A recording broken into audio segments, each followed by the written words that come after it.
afternoon, everyone. Good afternoon. On behalf of my colleagues, Senator Clear and Senator Prasad, and our Assemblymember Ron Kim here, and our other elected officials, I'm delighted, and also Tai Wang, the founder and innovator of this great cultural and community space. I welcome you to Flushing. It's a good day. It's a great day because we have somebody who absolutely needs no introduction from anybody, certainly not me, to Flushing, and is no stranger to Flushing. She is a champion all over the country for New York causes and what we need as New Yorkers. Not afraid to, go to the powers that be and say and demand what we need for New York. And of course, always understanding what's on the ground in our communities, what we need. It is my immense privilege to introduce our governor, the Honorable Kathy Hochul.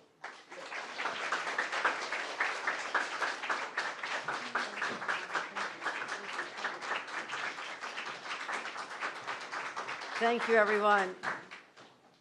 Thank you, Senator Liu, for welcoming us to your amazing district. I have been here so many times. My good friends, I see Peter too, and so many others, welcoming you here once again. Thank you to the Glow Community Center. I want to thank our leader and also Tai to the great work you do here, and thank you and commend you for everything you're doing to better the lives of Flushing residents. We also have our partners in government here. Always welcome to see my friends out of session. More enjoyable sometimes for most of us. You're back in the district and in communities that we cherish. And so I want to give a shout out to our Senator Cordell Clear, who's joined us as well, Senator. Let's give her another round of applause. Councilmember Sandra Ung has joined us. Thank you, Sandra. Great to see you. We also have in our speaking program Senator Prasad. I want to thank her for joining us as well. Assemblymember Linda Rosenthal has joined us as well. Let's give her another round of applause. Liz Roberts has joined us. Let's get Liz a round of applause. She'll be speaking in a couple minutes. Assemblymember Ron Kim has joined us. Let's give a shout out to him. So, if I missed any elected officials, well, I know one, the district attorney is here too. I am not going to miss the district attorney.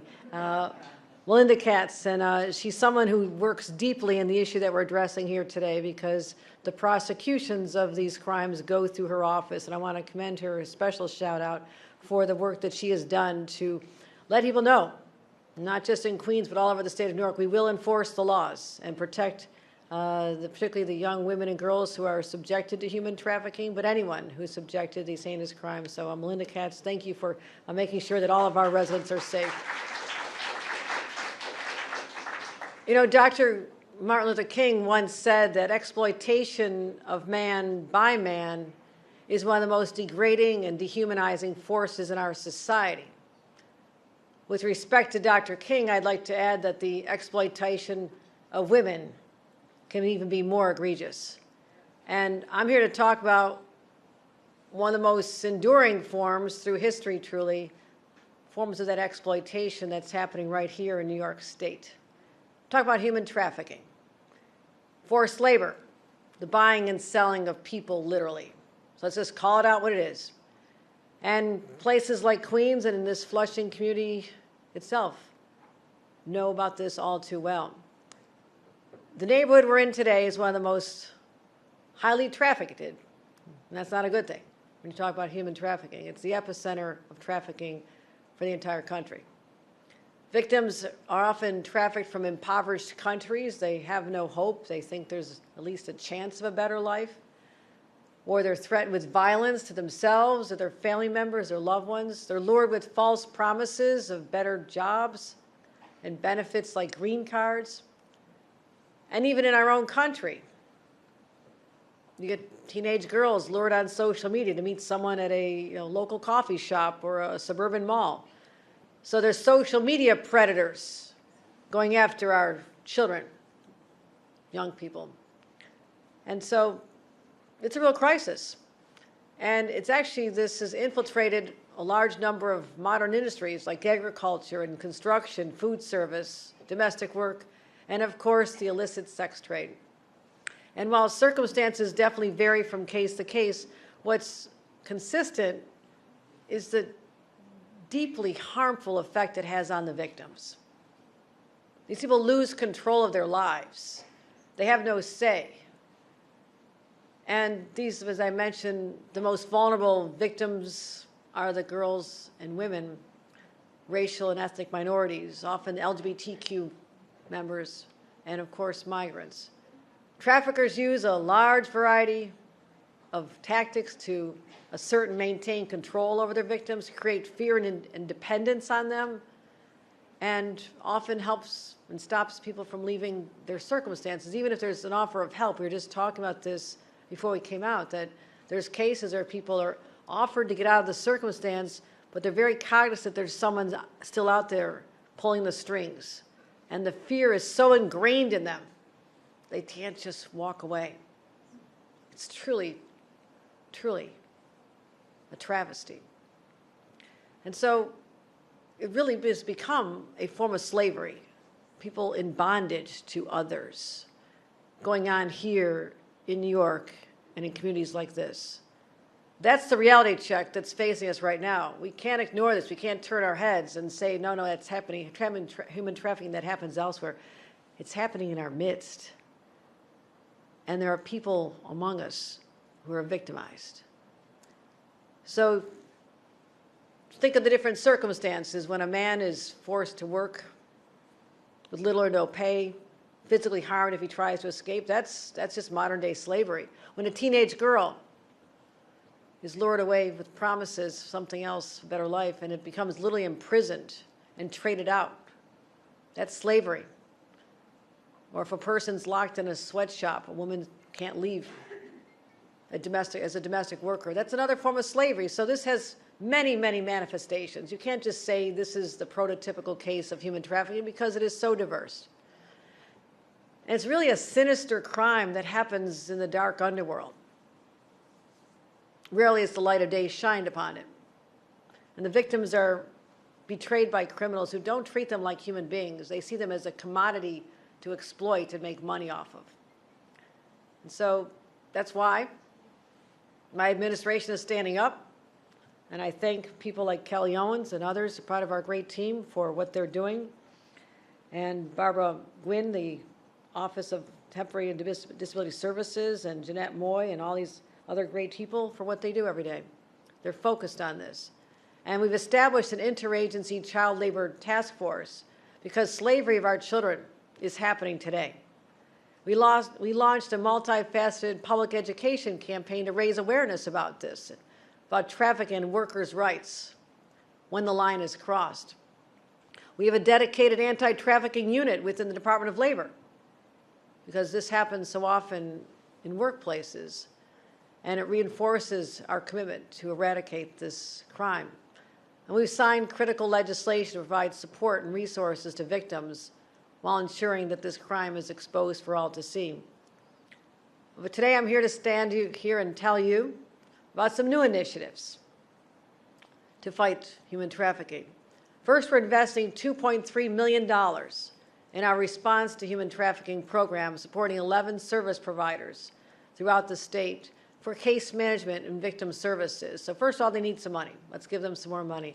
And these are tailored to the needs of each individual victim.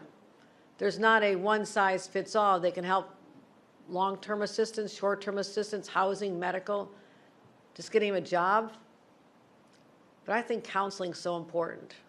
I remember when my mother was a social worker, we set up a home for victims of domestic violence. And these women, many of them had just felt captive in a relationship that should have been loving. I mean, a different dynamic, but a loving relationship. And when someone in that situation looks at you, you can see in their eyes what they've been through, that they don't feel that they're worthy anymore. And they need counseling to make them know that they have value. They're a human being just like the rest of us. And so there has to be intensive therapy and counseling to bring them back. And that's another reason we want to invest money into these services. So we'll continue to do that. But again, these legislators who are here today, who help bring forth bills, that's another avenue. We can put money, we can have program in the administration, but to have partners in the legislature who understand the power that they have to affect change is what we're here to talk about here today. So I want to thank them as well. The sponsors of the bills, I'm going to give a shout out again, but they are also working every day in their respective committees to figure out how we can help stop the traffickers and help the victims. So again, Senator Prasad, I want to thank her for her support, her legislation, Cordell Clear, Senator Leah Webb as well, Assembly Member Grace Lee, Linda Rosenthal, and Amy Paulin are all the sponsors of the bills that I'll be signing momentarily. And the first bill extends the state's interagency task force on human trafficking another 4 years because it was set to expire. So we know that that's working. Let's keep that going so that continues uninterrupted. It also adds a new member, the Department of State, that oversees the Office of New Americans. When you think about the fact that this is an office that welcomes immigrants, it makes sense that they'd actually have a role in this interagency task force as well because they can offer services to people. And so many victims are immigrants. They've been trafficked. They've come from elsewhere. And now we have a vulnerable population, our newly arrived migrants who've come up, who are now living among us, who are very, very vulnerable to this exploitation. This second bill also calls on our task force to investigate the connection between social media and trafficking. My gosh. I mean, even within my own family, seeing young family members, young teenage girls preyed upon. And thank God the family was smart enough to stop it, but a lot of families don't know what's going on. When your kids are spending a lot of time alone, and you think they're studying or talking to their friends, and they're responding to someone who's pretending they're a friend, giving them that sense of security, and I can talk to this person, relate to them, and all of a sudden it's like, well, let's go meet at the mall, let's go meet at the local shop, let's meet at the library. And these kids don't know any better. They're just children.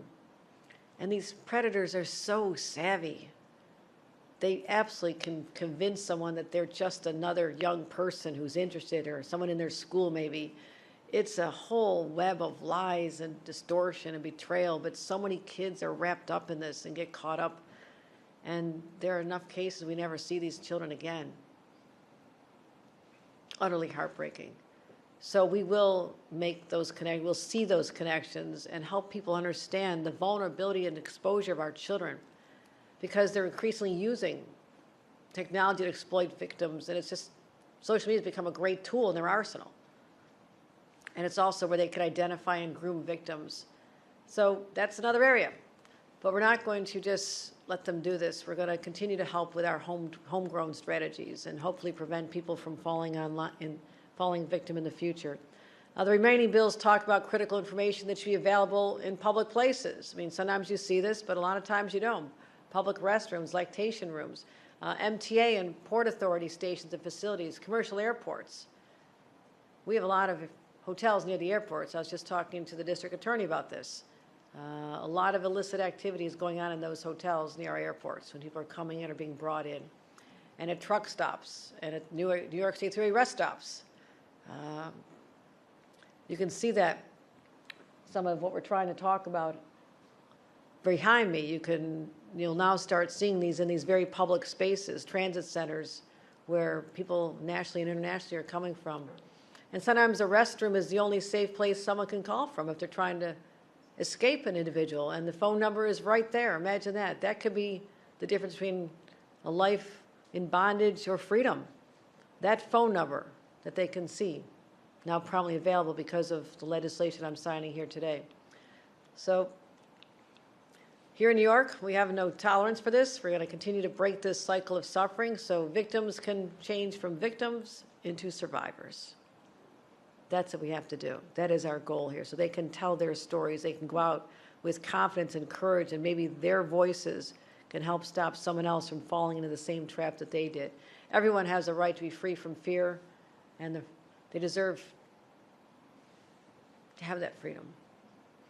So I have such belief in the power of New Yorkers when we do band together. Together we can solve this. Together by calling this out, adopting the legislation that I'll be signing momentarily to talk about different ways we can attack this problem, I believe that we can be the state that truly makes a profound difference and stops the crime of trafficking and lifts up and saves our victims. So that's what we're doing today. This is critically important, and I want to thank everyone who helped make this happen. Again, our sponsors. And with that, I'd like to call up Cordell Clear to talk about her legislation. And give us a few, come on up, come on up. And thank you for all you've done. Thank you. I didn't expect to be next, but I'm here. Good afternoon, everyone, and thank you to Governor Hochul and my legislative partners, including Amy Paulin, Assemblymember Linda Rosenthal, and in particular all the advocates and survivors who have joined us here today. My first priority upon election to the Senate was to address human trafficking. I made this pledge because of the youth, the families, the victims, and survivors that I know in my community of Harlem. One parent of a survivor is here with me today of a young teenage girl who was taken away from us too soon.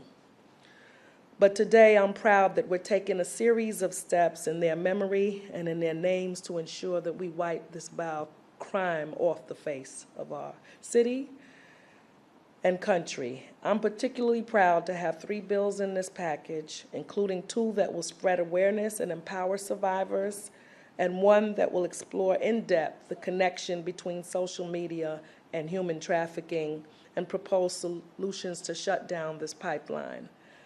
I look forward to passing more legislation in 2024, including my top priority, Senate Bill 349, which would eliminate the criminal statute of limitations for sex trafficking and extend the window for survivors to file lawsuits to parallel other changes we have recently made in law. As the governor mentioned earlier, this is slavery, and it is also terrorism. People who are living in terror, in fear of their very lives. A young girl who didn't even feel safe when she was reunited with her mother, still afraid that her pimp was outside and he was going to get her if she didn't go back, if she didn't leave him. A lot of people never see these circumstances and you don't know what it is, but you see the signs of it, and it's up to us to say something. These are vulnerable people. They can't speak for themselves sometimes. Young children, predators who are watching them online at an age when we are critical of our bodies and critical of how we look and upset with our parents sometimes, mad that we can't go out because we think they're too strict. And sometimes our kids put these things on social media. And then there's somebody sitting there waiting, trolling and scrolling through. And they say, oh, I'm your friend. Yeah, your mother is a bad person. Come go with me. And our children don't know any better. But we have to fight for them. We have to continue to fight for them. And we have to speak up for them and everybody else who are victims of these crimes. So I thank you today, Governor Hochul, for signing these bills. I look forward to what it will do in our communities. And I look forward to passing more legislation and continue the fight. Thank you.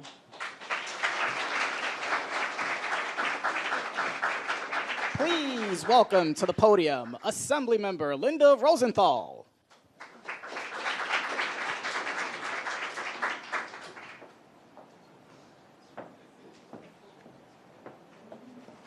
Good afternoon, everyone. I'm Assemblymember Linda Rosenthal. I represent the Upper West Side and parts of Hell's Kitchen in the 67th Assembly District, and it's my pleasure to be here for this very serious cause. First, I want to thank Governor Hochul for her incredible commitment to empowering young girls, women, LGBTQIA+ individuals, immigrants, and others in both New York State and cities across the globe.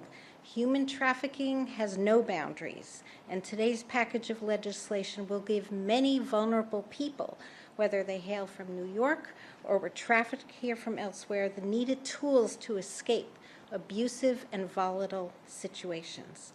I'd also like to thank the advocates whose expertise and activism helped to make these bills a reality, as well as my friend and colleague, Assemblymember Amy Paulin, who's worked hard on this area, and Assemblymember Grace Lee, both of whom couldn't be here. But their dedication and the entire legislature's dedication to this issue is only bolstered by a woman governor who truly understands the depth of this issue. In the 1500s was the beginning of the slave trade. The 1800s witnessed the trafficking of Chinese women to America, and the early 1900s confronted the global trafficking of migrants, mainly of women and children. But the rise of the internet in the 1980s turned trafficking on its head. While technology has certainly given us the gift of connecting with people from across the globe in a nanosecond, it's also expanded the ability of human traffickers to target the most vulnerable in their own homes. People don't have to cross a border. They don't have to travel across an ocean to be exploited. It now takes the click of a button to traffic an individual, especially young children whose lives are online. From catfishing young adults to sending vulnerable people illegitimate job postings, to love bombing teens through direct messages, to earning the trust of kids struggling to find acceptance, predators lurk in the shadows on social media, dating sites, WhatsApp, video games, compiling information on potential victims with the sole purpose of exploiting them. The National Human Trafficking Hotline found a staggering increase in sex trafficking recruitment by 125% on Facebook and 95% on Instagram between the years of 2019 to 2020, a shocking and frightening uptick. So when New York State established its interagency task force on human trafficking in 2007, it set out to gather data on the extent of trafficking in the state while also giving our state agencies the tools and information they need to crack down on trafficking and keep women, children, and the most vulnerable safe. The task force, which is co-chaired by Acting OTDA Commissioner Barbara Gwynn and DCJS Commissioner Rosanna Rosado, has played a pivotal role in our efforts. And working with Kelly Owens and her team and the governor's other wonderful staffers, I know that this administration has a real commitment to make our state safer, our most vulnerable taken care of. And there's a lot left to do, but we all are willing to do the work. And I'm proud to be here today. Shout out to my colleague, Assemblymember Ron Kim, and thank you all. Please welcome to the podium the CEO of Safe Horizon, Liz Roberts.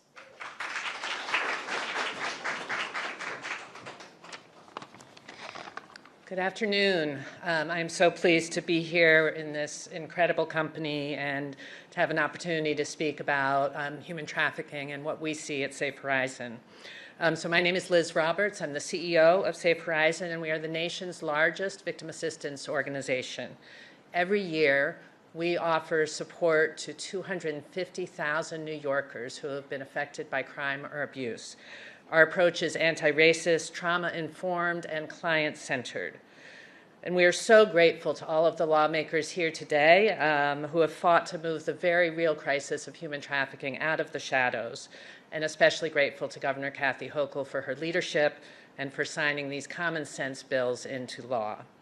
We offer special thanks to Assemblymember Amy Paulin, Grace Lee, Linda Rosenthal, State Senators Leah Webb, Cordell Clear, and Roxanne Persaud. Thank you so much for sponsoring these bills and for helping trafficking survivors to find paths to safety and healing. Safe Horizon's anti-trafficking program provides legal and social services to people from countries all over the world and from right here in the U.S. Who have been trafficked, both victims of labor and sex trafficking. Last year, that program helped 300 survivors.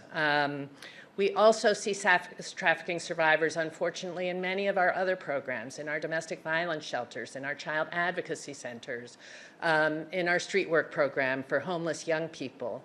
And so we recognize that trafficking intersects with many different kinds of violence and abuse, and that folks who are vulnerable because of poverty, because of a trauma history, because of not having immigration status, can turn up in many different places to seek help. We know from our work over 4 decades, and the governor spoke to this so clearly, that traffickers are very, very effective at isolating their victims from those who might be able to help them, whether that is family, friends, and community, or service providers, law enforcement, and other resources. And as I was reading these bills and preparing for this conversation, I was thinking about a couple that we worked with recently. They came to the United States from the Philippines based on a promise of steady work and a hope for a better life. When they got here, they were forced into labor with little or no pay. They became homeless as a result and sometimes slept in their truck or in a storage unit. A nonprofit organization provided them with a list of resources, and they saw the word SAFE, Safe Horizon, and they called the phone number next to those words. We were able to provide them with legal advocacy, counseling, social services, help them find a safe place to live. And Norman and Loida, thank goodness, are now living safely in New York City, and they are working for fair wages. Their story shows just how powerful it is to get information into the places where trafficking survivors might be, to get that information out everywhere, to make sure that our communities, our neighbors, understand how prevalent trafficking is and understand how to connect a survivor to help. So on behalf of everyone at Safe Horizon, thank you again, Governor Hochul. Thank you again to all the lawmakers who helped to move these bills and who fight so hard in Albany every day, every year, on behalf of survivors. We are proud to stand with you in this struggle. Please remain seated as we sign the bill.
Bills are signed.